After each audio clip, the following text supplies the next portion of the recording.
Hello friend, Bihar PSC centre में आपका स्वागत है। तो फ्रेंड्स, फाउंडेशन क्लास हो रहा था एंशिएंट हिस्ट्री का, और हमने कई क्लास ले चुके हैं और प्ले लिस्ट बना हुआ है।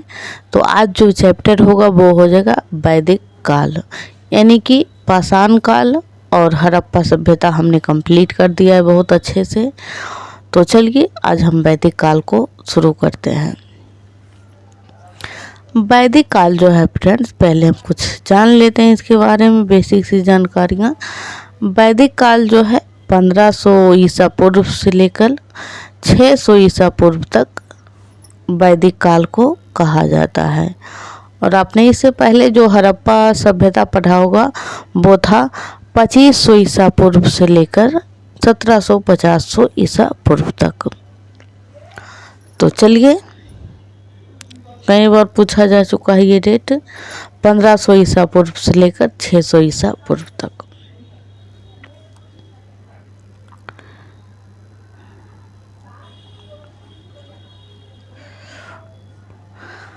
हड़प्पा सभ्यता के पतन जब हो गया था तो बीच में कुछ कार्य ऐसे ही चल रहे थे। उसके 250 वर्ष के बाद जो है वैदिक युग की शुरुआत हुई थी। तो जिस सभ्यता एवं संस्कृति का विकास हुआ उसकी जानकारी जो है वेदों से प्राप्त होती है, अतः इस काल को ही वैदिक काल की संज्ञा दी जाती है। एक बार फिर से मैं स्पीड में बढ़ती हूँ। हड़प्पा सभ्यता के पतन के बाद जिस सभ्यता एवं संस्कृति का विकास हुआ उसकी जानकारी जो है वेदों से प्राप्त हुई है। जिनकी जानकारी जो है वेदों से प्राप्त होती है, अतः इस काल को हम वैदिक काल की संज्ञा देते हैं। आपने पहले सिंधु सभ्यता में पढ़ा होगा कि वहाँ पे प्रतीकात्मक लिपि थी, भावनात्मक लिपि थी, लेकिन उसे पढ़ नहीं पाया था। और वैदिक युग हम इसे इसलिए कहते हैं क्योंकि यहाँ जो है वेदों की रचना की गई है और वहाँ की जो सभ्यता, संस्कृति, समाज, वहाँ के आर्थिक, इकोनॉमिकल जो कल्चर है उसके बारे में जो है पूरा लिखा हुआ है, जानकारी मिलती है और हम पढ़ भी पाते हैं। तो इन सब चीज़ों को आई होप आपने इन 3 पॉइंटों को बहुत ही अच्छे से समझ गए होंगे। चलते हैं नेक्स्ट। फ्रेंड्स, आप कोई भी एग्ज़ाम दे रहे हों, अभी के समय में कंपटीशन बहुत हाई हो चुका है और क्वेश्चन का लेवल जो है फ्रेंड्स बहुत ही लेंदी हो गया है। तो आपको एक बार फाउंडेशन पढ़ना बहुत ज़रूरी हो जाता है, इसीलिए हमने बहुत ही अच्छे से इस क्लास को तैयार किया है। नेक्स्ट पॉइंट है, वैदिक काल को अध्ययन की सुविधा की दृष्टि से हम जो है इसे 2 भाग में बांट लेते हैं। वैदिक काल को हम 2 भागों में विभाजित कर लेते हैं ताकि हमें अध्ययन करने में ज़्यादा सुविधा हो। प्रथम जो है उसे हम पूर्व वैदिक काल कहते हैं या फिर उत्तर वैदिक काल भी लिखा हुआ आएगा। फ्रेंड्स, आपको घबराने की ज़रूरत बिल्कुल भी नहीं है। वैदिक काल को हम 2 भागों में बांटते हैं, उत्तर वैदिक काल और ऋग वैदिक काल या फिर ऋग वैदिक काल। यहाँ पे देखिए फ्रेंड्स, द्वितीय को जो है यानी जो पूर्व वैदिक काल है उसे ही हम ऋग वैदिक काल कहते हैं और दूसरा जो है उत्तर वैदिक काल, यानी कि वैदिक काल के बाद जो आता है उसे हम उत्तर वैदिक काल कहते हैं। तो चलिए हम अब यहाँ पे आते हैं वैदिक काल पे। पहले आप इसे पूर्व वैदिक काल कहें, यहाँ पे लिख देते हैं पूर्व वैदिक काल कहें या फिर ऋग वैदिक। ज़्यादातर जो है फ्रेंड्स एग्जाम में ऋग वैदिक ही यहाँ पे लिखा हुआ आता है।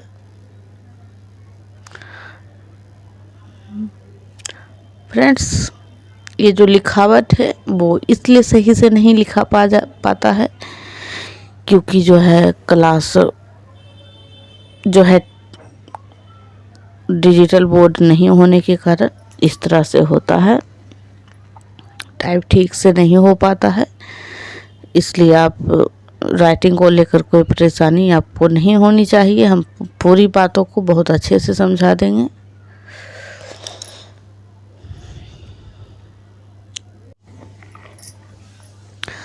अब हम पढ़ते हैं वैदिक काल को।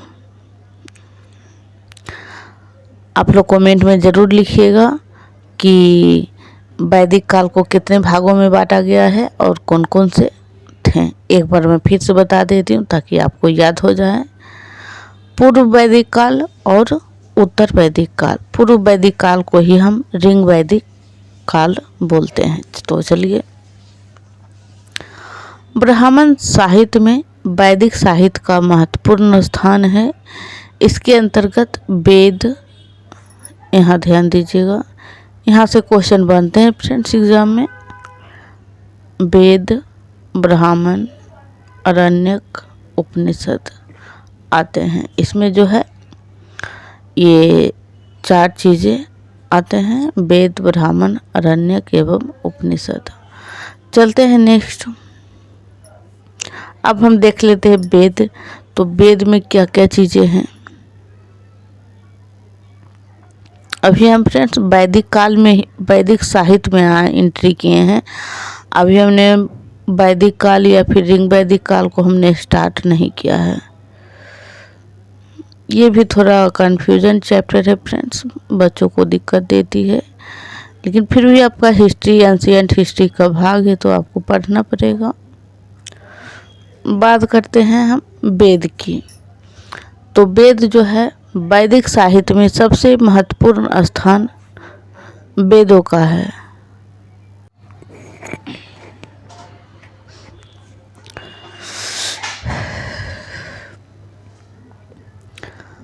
वैदिक साहित्य में सबसे महत्वपूर्ण स्थान जो है वो वेद का है। और वेद संस्कृत भाषा के विद जो धातु है, विद धातु से बना है वेद, और जिसका अर्थ है जानना, जानना या फिर ज्ञान प्राप्त करना। चलते हैं नेक्स्ट। अब हम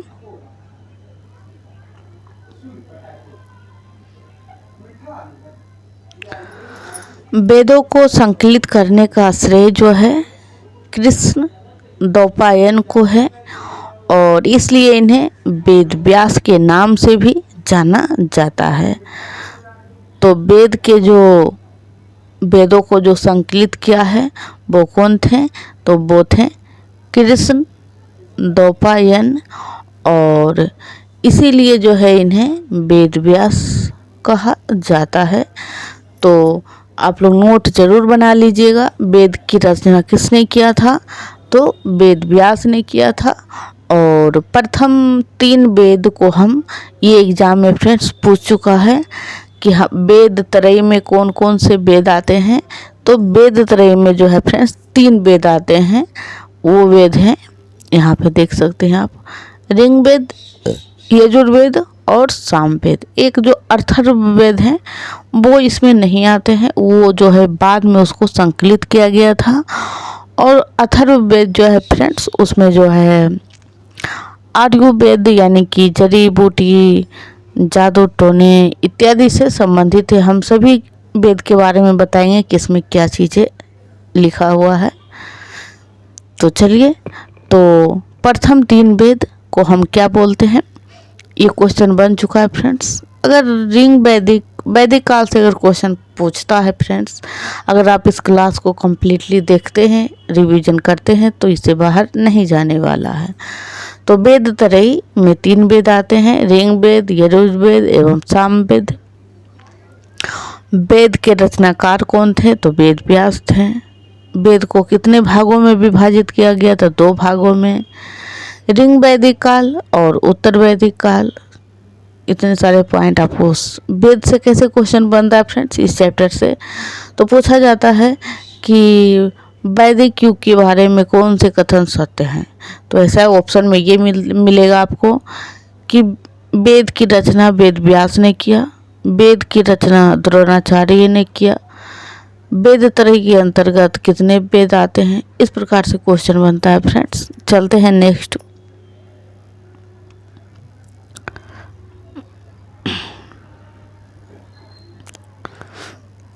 आप लोग नोट जरूर बना लें।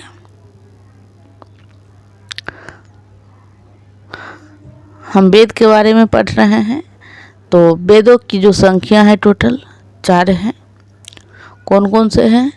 ऋग्वेद, सामवेद, यजुर्वेद, अथर्ववेद।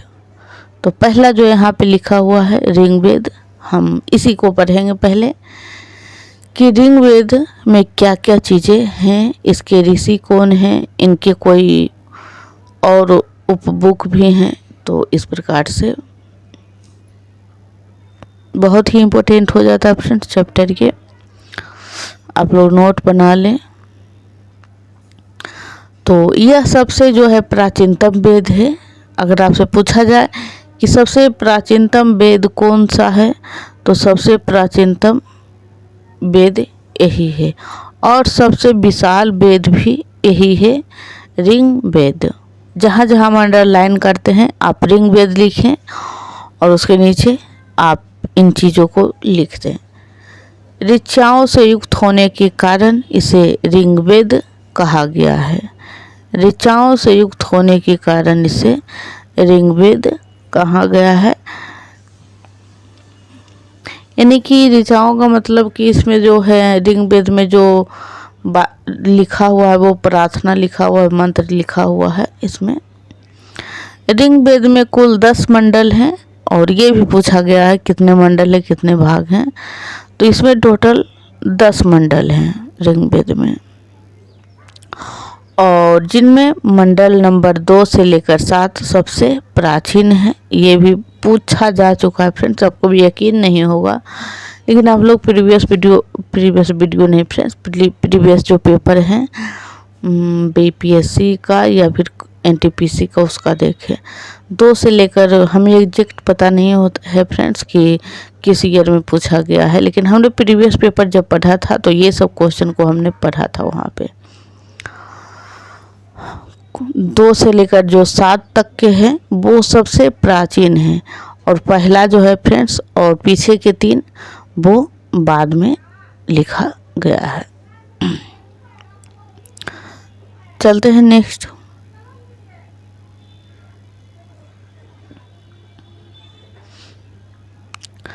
मंडल नंबर जो 8 है इसमें कण्व ऋषि एवं अंगिरस से संबंधित हैं।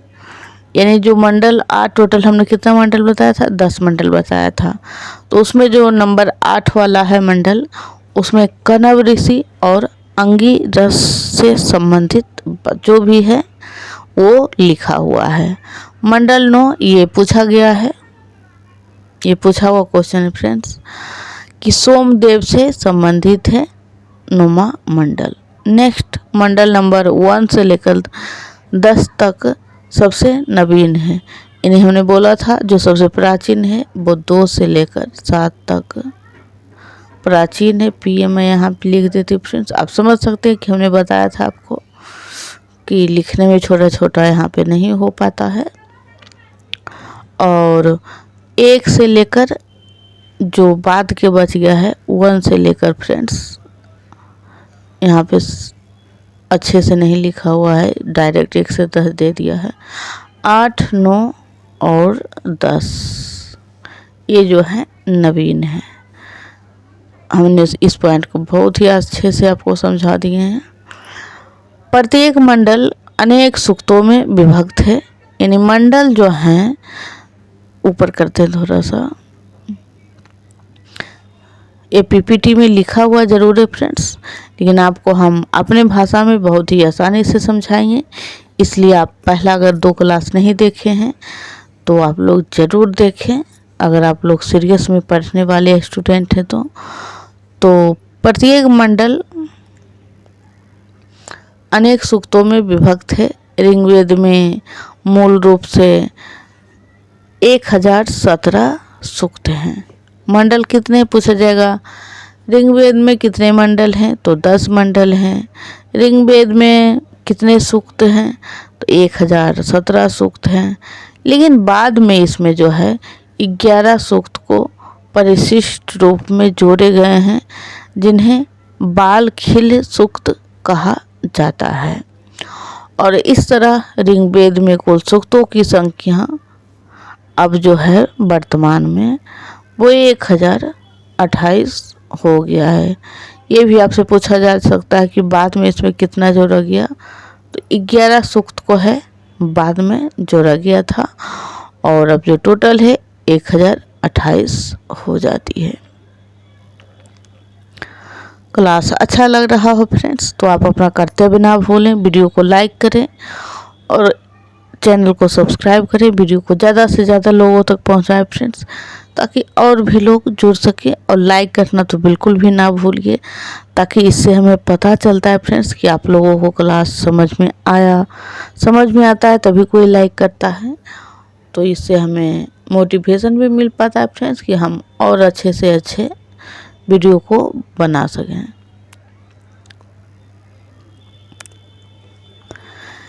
ऋग्वेद में कुल मंत्रों की संख्या जो है वो सूक्त था 1028 जो हमने ऊपर में बताया था, और ये जो है 10,580 जो हैं ये मंत्र हैं।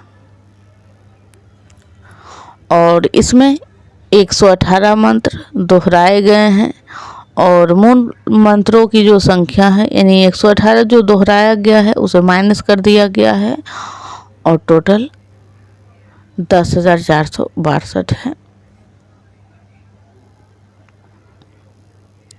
दोनों में से जो भी ऑप्शन में हो फ्रेंड्स आप उसे लगा दीजिएगा, लगभग में हो फिर भी लगा दीजिएगा।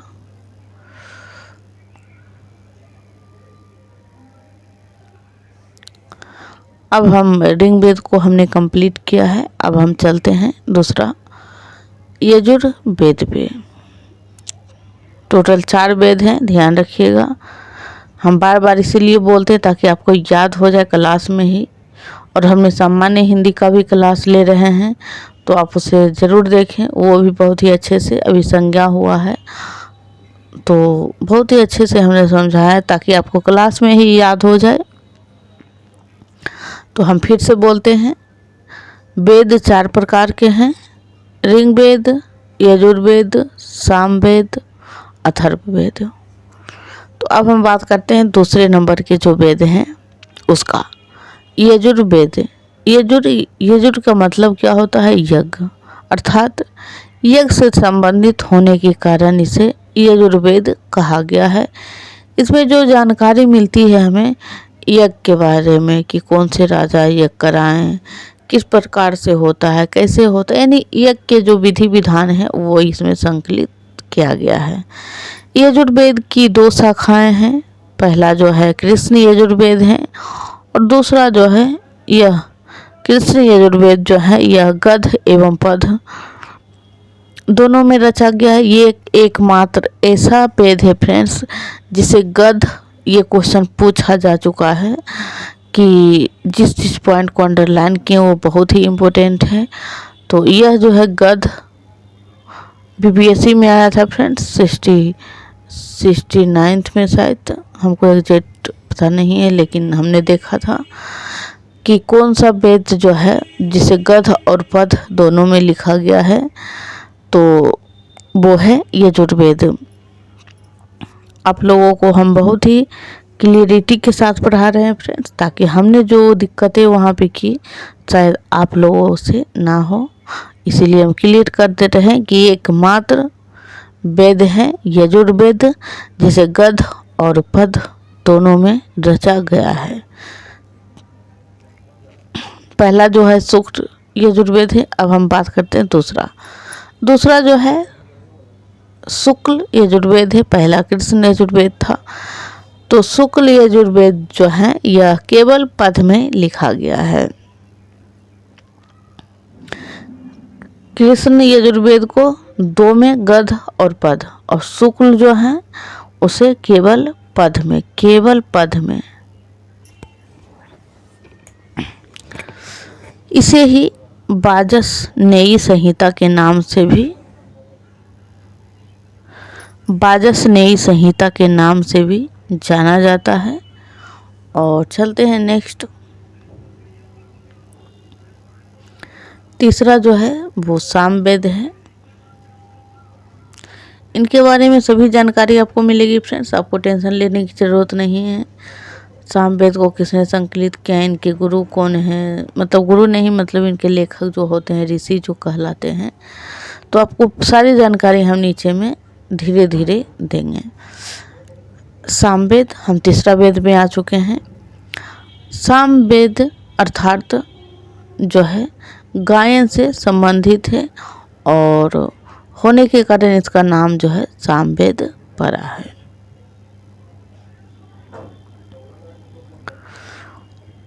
संगीत की सर्वप्रथम जानकारी जो है वो सामवेद से ही मिलती है। Most important question. और इसमें कुल 1810 मंत्र हैं और मंत्र आपको याद भी ना रहे तो कोई दिक्कत नहीं है। अब तक सिर्फ 2 ही क्वेश्चन यहाँ से बना है कि कितने मंडल हैं और एक सूक्त वाला। तो इसमें कुल 1810 मंत्र हैं और जिसमें से 261 मंत्र जो है ये दोहराए गए हैं। इसको तो आप ना ही याद रखें तो ठीक है। और मूल मंत्रों की जो संख्या है 1549 है। लेकिन मेरा जो है कर्तव्य बनता है फ्रेंड्स कि आपको हम कंप्लीटली सारी जानकारी दें, ताकि आपको बाद में ना लगे कि मैम ने जो पढ़ाया है वो आधा अधूरा पढ़ाया है। इसीलिए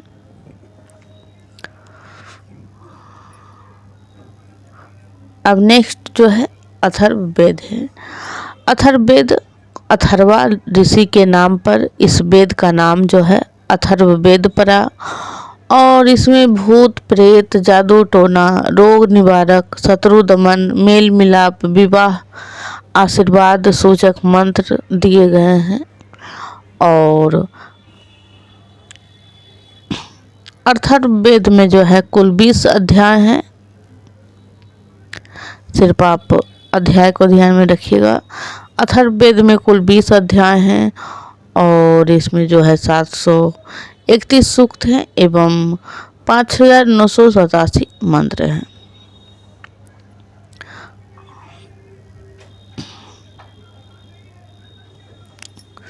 फ्रेंड्स, आप लोग कमेंट में ज़रूर लिखें कि आपको क्लास कैसी लगी है। अगर आपको अच्छा लगा है तो यस लिखें, अच्छा नहीं लगा है तो आपको क्यों अच्छा नहीं लगा है वो बताएं। अब हम बात करते हैं ब्राह्मण की, यानी कि वैदिक काल में जो ये ब्राह्मण शब्द है ये क्या था, इसके बारे में। तो वेदों के बाद ब्राह्मण ग्रंथों की रचना की गई थी। पहले चारों मतलब वेद की रचना हो गई, उसके बाद जो है ब्राह्मण की रचना की गई है। और ब्राह्मण ग्रंथों में यज्ञ से संबंधित बातों का वर्णन किया गया है। एक तरह से ये वेदों के व्याख्या ग्रंथ के रूप में भी है। यानी वेद जो है फ्रेंड्स, थोड़ा ऐसा माना जाता है कि वेद जो है भगवान के द्वारा लिखा हुआ है और उसकी जो भाषा है फ्रेंड्स बहुत ही कठिन है। तो उसको आसान भाषा में समझाने के लिए शायद उसी ग्रंथ का यहाँ पे व्याख्या किया गया हो, यानी आसान शब्दों में कुछ समझाया गया है। तो इसे ही हम ब्राह्मण कहते हैं। यहाँ से हम वो पढ़ रहे हैं अब। इसीलिए प्रत्येक वेद के जो हैं अपने अपने ब्राह्मण ग्रंथ रचे गए हैं बाद के काल में।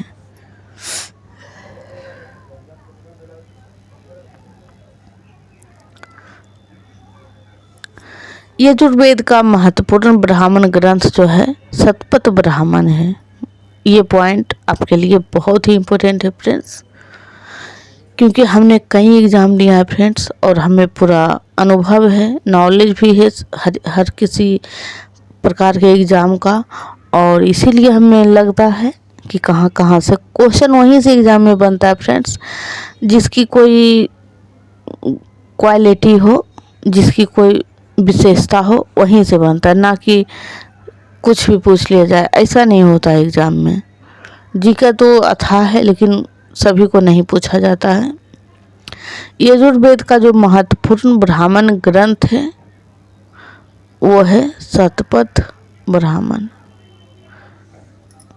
क्योंकि यहाँ से क्वेश्चन बनता है, पूछा जाता है यजुर्वेद का ब्राह्मण ग्रंथ कौन सा है, तो ध्यान रखिएगा शतपथ ब्राह्मण।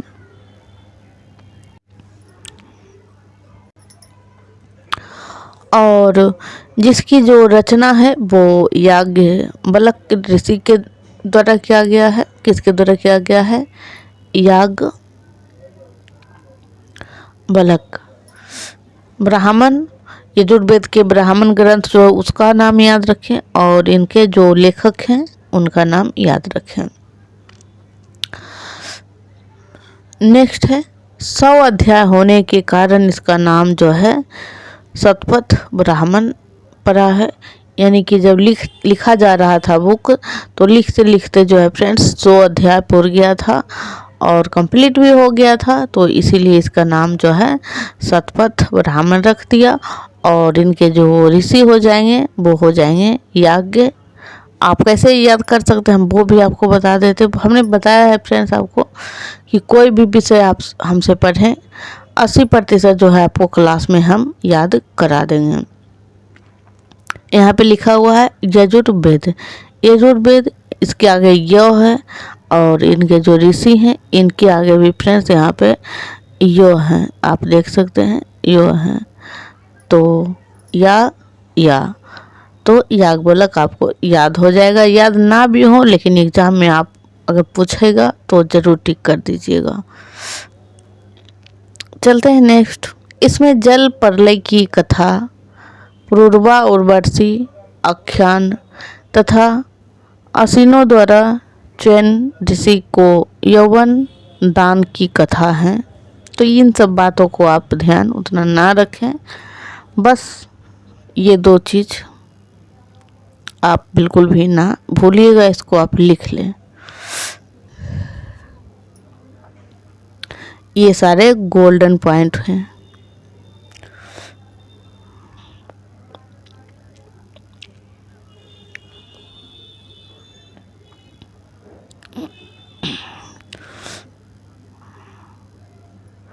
सामवेद,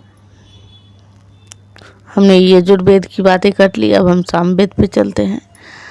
सामवेद का महत्वपूर्ण जो ब्राह्मण ग्रंथ है वो हो जाएगा पंचविंश ब्राह्मण। मैं यहाँ सभी को ऐसे घेर देती हूँ ताकि आपको स्क्रीनशॉट लें, फिर भी ज़्यादा ही हाईलाइट होगा पॉइंट। तो सामवेद का जो ब्राह्मण ग्रंथ है वो है पंचविंश ब्राह्मण, और जिसकी रचना जो है तांडय ऋषि ने की है, और इसलिए इसे तांडय ब्राह्मण के नाम से भी जाना जाता है। और इसी में जो है व्रात श्रोम यज्ञ का वर्णन है। इस यज्ञ के द्वारा अनार्यों को आर्य समूह में सम्मिलित किया गया है। अनार्य उसे कहा जाता था जो निम्न जाति के थे, और यार्य का मतलब होता है श्रेष्ठ कुल के लोग। ये भी क्वेश्चन पूछा जा चुका है, और हम झूठ एक भी शब्द जो है फ्रेंड्स नहीं बोलते हैं, इसीलिए सारी बातें आपको लगता होगा कि मैम बस ऐसे ही पूछा गया, तो ये बिल्कुल भी गलत बातें हैं फ्रेंड्स। हम जो भी बोलते हैं वो सही बोलते हैं, कि हमारे लिए विद्या से बढ़कर कुछ भी नहीं होता है। और वैसे भी हम अपने निजी जीवन में भी इन सब बातों को ज़्यादा ध्यान वरीयता देते हैं कि हम झूठ ना बोलें। तो आर्य का मतलब होता है श्रेष्ठ लोग, और अनार्य का मतलब होते हैं निम्न लोग। तो इन सब चीज़ों की इसमें जो है चर्चा किया गया है। तो एक बार और रिपीट करें आप। सामवेद के जो ब्राह्मण ग्रंथ है वो हो जाएगा पंचविंश ब्राह्मण, और पंचविंश ब्राह्मण के जो ऋषि हो जाएंगे वो हो जाएंगे तांडय। चलते हैं, आप इसे भी ट्रिक के माध्यम से याद रख सकते हैं। वो कैसे, तो हम बताते हैं। यहाँ शाम लिखा हुआ है फ्रेंड्स यहाँ पे, तो शाम का मतलब होता है शाम के टाइम। और शाम के मान लीजिए कि कोई शराब पीकर तांडव कर रहे थे, बस मान लीजिए, याद करने में क्या ही हर्ज है। ट्रिक चाहे कोई भी हो, साधन थोड़ा बुरा भी हो तो चलेगा, लेकिन साध जो होना चाहिए, निर्लज जो होना चाहिए, वो अच्छे होना चाहिए। तो आप लोग याद कर सकते हैं, शाम को तांडव कर रहे थे तो समझ में आ जाएगा कि सामवेद, पंचविश ब्राह्मण और टांड ऋषि, हमने दोनों को आपको याद करा दिया है। चलते हैं नेक्स्ट, बात करते हैं सामवेद का दूसरा ब्राह्मण पर्टविश ब्राह्मण है, जिसकी रचना अर्धभूत ऋषि ने। तो सामवेद को देखिए फ्रेंड्स, इसमें दो हैं, इसके दो ब्राह्मण ग्रंथ हैं सामवेद के। एक मिनट, हम इसे फिर से करते हैं फ्रेंड्स, आपको पूरा क्लियर दिखना चाहिए।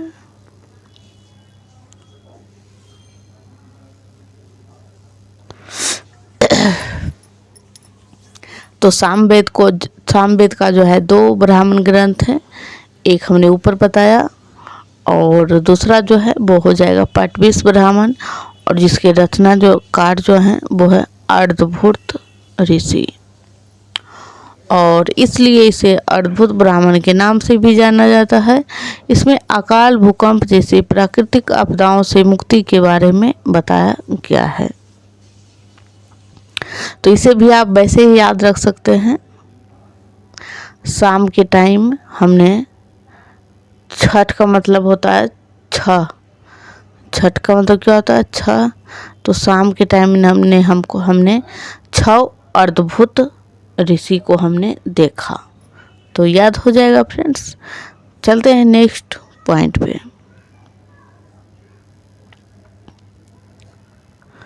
अथर्ववेद का ब्राह्मण ग्रंथ, अब हम अथर्व में आ गए हैं। अथर्ववेद का जो ब्राह्मण ग्रंथ है वो हो जाएगा गोपथ ब्राह्मण, और इसकी रचना गोपथ ऋषि ने किया था। ये बहुत ही इजी है फ्रेंड्स याद करने में। अथर्ववेद का जो है एक ही है, सबका एक ही है, बस एक का जो था दो था सामवेद का। तो अथर्ववेद का जो ब्राह्मण ग्रंथ है वो है गोपथ ब्राह्मण, और इनके ऋषि भी गोपथ ही हो जाएंगे। और इसमें ओम एवं गायत्री का महत्व बताया गया है, और यह शतपथ ब्राह्मण से प्रभावित है। तो इस पॉइंट को आप याद कर लीजिए फ्रेंड्स, क्योंकि ये आज भी हम लोग के जीवन का एक हिस्सा है। तो ओम एवं गायत्री के महत्व के बारे में बताया गया है, और ये शतपथ ब्राह्मण से प्रभावित है। अब हम बात करते हैं आरण्यक। आरण्यक क्या होता था? तो आरण्यक ब्राह्मण ग्रंथों के बाद जो है आरण्यक की जो है रचना की गई है, यानी कि ब्राह्मण ग्रंथ के बाद आरण्यक की रचना की गई है। और आरण्यक में आध्यात्मिक एवं दार्शनिक बातों का उल्लेख किया गया है। आपको सीक्वेंस में भी सजाने को लिए एग्ज़ाम में पूछ सकता है फ्रेंड्स, क्योंकि अब हमने बताया अभी BPSC AUDO का एग्ज़ाम हुआ है फ्रेंड्स, उसका पेपर हमने दिखाया है एक झलक, तो आप लोग देखें किस प्रकार का क्वेश्चन है फ्रेंड्स। एक पेज में मात्र एक क्वेश्चन बनाया गया है, इतना लंबा लंबा ऑप्शन दिया है।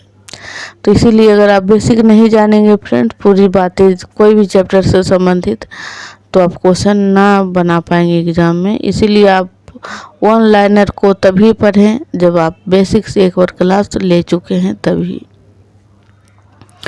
वरना आपका टाइम वेस्ट के अलावा कुछ नहीं होगा। ब्राह्मणों ग्रंथों के बाद जो है इसकी रचना की गई, हमने बोल दिया है फ्रेंड्स। आरण्यक में आध्यात्मिक एवं दार्शनिक बातों का उल्लेख किया गया है। चलते हैं नेक्स्ट, उपनिषद। उपनिषद जो है वैदिक साहित्य का अंतिम भाग होने के कारण उपनिषद को वेदांत भी कहा गया है। ये क्वेश्चन पूछा गया है कि वेदांत की संज्ञा किसे दिया गया है। तो वेदांत की जो संज्ञा दिया गया है वो उपनिषद को दिया गया है।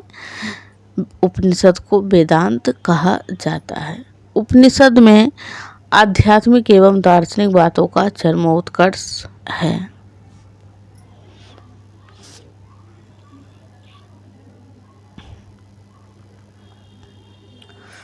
उपनिषद की संख्या जो है वो 108 बताई जाती है। यद्यपि कुछ ही उपनिषद उपलब्ध हैं, अभी टोटल नहीं उपलब्ध हैं, क्योंकि ये सब तार के पत्ते पे और कागज़ वगज पे लिखा हुआ रहता था फ्रेंड्स। तो अभी उतना सभी को रह पाना सही संभव नहीं है, इसीलिए कुछ ही उपनिषद उपलब्ध हैं। अब जो हम बताने वाले हैं वो आप 5 स्टार लगा लें। 5 स्टार का मतलब छपने वाले क्वेश्चन। कठोपनिषद में यम नचिकेता, ये भी पूछा गया है। कठोपनिषद में यम नचिकेता का संवाद मिलता है और इसका संबंध भी कृष्ण, आप इसे ना याद रखें कृष्ण यजुर्वेद तो चलेगा, क्योंकि एग्ज़ाम में क्वेश्चन जो पूछा गया था वो पूछा गया था 4 चीज़ें ऑप्शन में दिया हुआ था। कठोपनिषद, विद्यारण्य उपनिषद और छांदोग्य उपनिषद, इन सब चीज़ों को, और लिखा हुआ था कि यम नचिकेता का संवाद जो है किस उपनिषद में मिलता है। तो किस में मिलता है? कठो उपनिषद में। यम नचिकेता का संवाद, यानी उन दोनों के बीच में क्या क्या बातें हुई वो कठोपनिषद में लिखा हुआ है। चलते हैं नेक्स्ट।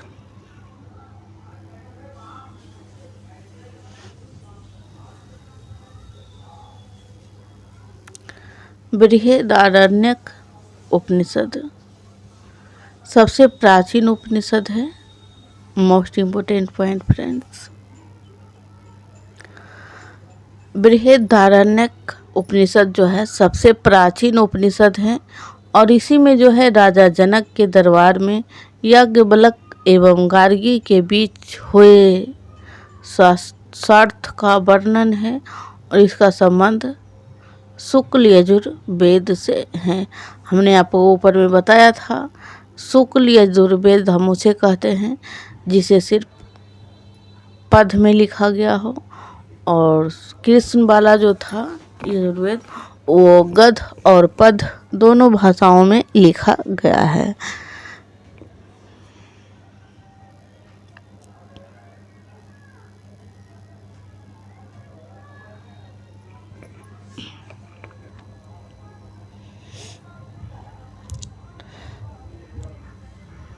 यहाँ पे आप देखिए इसे कैसे याद रख सकते हैं। सबसे प्राचीन उपनिषद कौन सा है? बृहदारण्यक उपनिषद।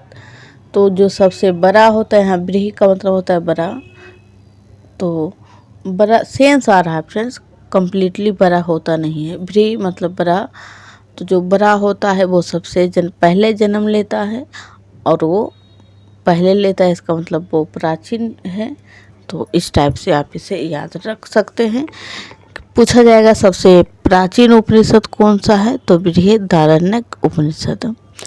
और इसमें जो चर्चा किया गया है वो राजा जनक के दरबार में याज्ञवल्क्य और गार्गी के बीच, ये पॉइंट भी आपको बहुत ही अच्छे से याद करना होगा। याज्ञवल्क्य और गार्गी के बीच जो हुए हैं वो बातें, जो भी हो। तो फ्रेंड्स, अगर आप लोग अभी भी क्लास को लाइक नहीं किया है, चैनल को सब्सक्राइब नहीं किया है, तो प्लीज़ आप लोग ज़रूर कर लें और वीडियो को ज़्यादा से ज़्यादा शेयर करें ताकि और भी लोग जुड़ सकें।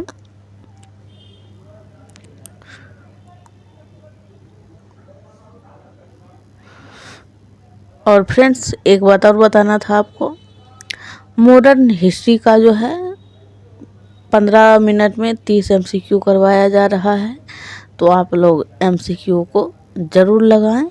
बहुत ही अच्छे अच्छे क्वेश्चन है फ्रेंड्स, और उसका प्लेलिस्ट बना हुआ है।